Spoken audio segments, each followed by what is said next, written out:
Hello എല്ലാ കൂട്ടുകാർക്കും sports ന്യൂസിൻ്റെ മറ്റൊരു വീഡിയോയിലേക്ക് സ്വാഗതം. മുംബൈ സിറ്റി എഫ് സി ഇപ്പോൾ പറഞ്ഞു വിട്ടിരിക്കുന്ന എക്സ്പീരിയൻസ്ഡ് ആയിട്ടുള്ള 27-കാരനായ നിലവിൽ 2 കോടി രൂപ മാർക്കറ്റ് വാല്യുള്ള റൈറ്റ് ബാക്കായ അമീർ അനവാഡ് എന്ന താരത്തുമായി ഇപ്പോൾ കേരള ബ്ലാസ്റ്റേഴ്സ് ചർച്ച നടത്തുന്നതെന്നുള്ള റിപ്പോർട്ടിലാണ് ഇപ്പോൾ അറിയാൻ കഴിയുന്നത്. നിലവിൽ താരത്തിനെ മുൻനിർത്തിയാകട്ടെ കേരള ബ്ലാസ്റ്റേഴ്സിന് കഴിഞ്ഞ സീസൺ മുതൽ തന്നെ താരത്തിലൊരു കണ്ണുണ്ടായിരുന്നു. കഴിഞ്ഞ സീസണിൽ താരവുമായി ഒരു ചർച്ച നടത്തിയിരുന്നു.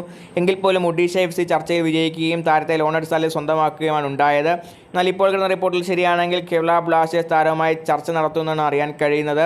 നിലവിൽ അമീർ അനവാഡെ പറ്റി പറയുകയാണെങ്കിൽ മുംബൈ സിറ്റി എഫ് സിയിൽ മിന്നും പ്രകടനം കാഴ്ചവെച്ച് കഴിഞ്ഞ 2 സീസണുകളിൽ സെർജിയോ ലൊബേറയ്ക്ക് കീഴിൽ ഒഡീഷ എഫ് സിയിലേക്ക് എത്തുകയും ലോൺ അടിസ്ഥാനത്തിൽ എത്തുകയും അവിടെ മികച്ച പെർഫോമൻസ് കാഴ്ചവെക്കുകയും ചെയ്യുകയുണ്ടായി. അമീർ അനവാഡെ ഇടയ്ക്കൊരു വലിയ പരിക്ക് പറ്റിയെങ്കിൽ പോലും അതിനെയൊക്കെ പിന്തള്ളിക്കൊണ്ട് താരം മുന്നേറി വന്നിരുന്നു. നിലവിൽ ഇന്ത്യയിൽ അവൈലബിൾ ആയിട്ടുള്ള റൈറ്റ് ബാക്കുകളിൽ ഏറ്റവും എക്സ്പീരിയൻസ്ഡ് ആയിട്ടുള്ളൊരു റൈറ്റ് ബാക്ക് തന്നെയാണ് അമീർ അനവാഡ്. നിലവിൽ കേരള ബ്ലാസ്റ്റേഴ്സ് നിന്ന് വലിയൊരു താരനിര തന്നെ പുറത്തേക്ക് പോകുന്നുണ്ട്.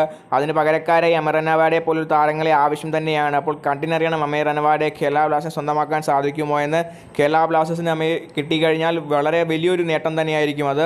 ഇപ്പോൾ കണ്ടനറിയണം നിലയിൽ 2 കോടി രൂപ മാർക്കറ്റ് വാല്യൂ ഉള്ള 27-കാരനായ അമീർ അനവാഡ് കേരള ബ്ലാസ്റ്റേഴ്സിൻ്റെ കോട്ടയിലേക്ക് എത്തുമോ എന്ന്. ഇതിനെപ്പറ്റിയുള്ള നിങ്ങളുടെ അഭിപ്രായം കമൻറ്റ് ചെയ്യുക. വീഡിയോ ഇഷ്ടപ്പെട്ടാൽ ലൈക്ക് ചെയ്യൂ. ചാനൽ സബ്സ്ക്രൈബ് ചെയ്തിട്ട് മാത്രം പോവുക.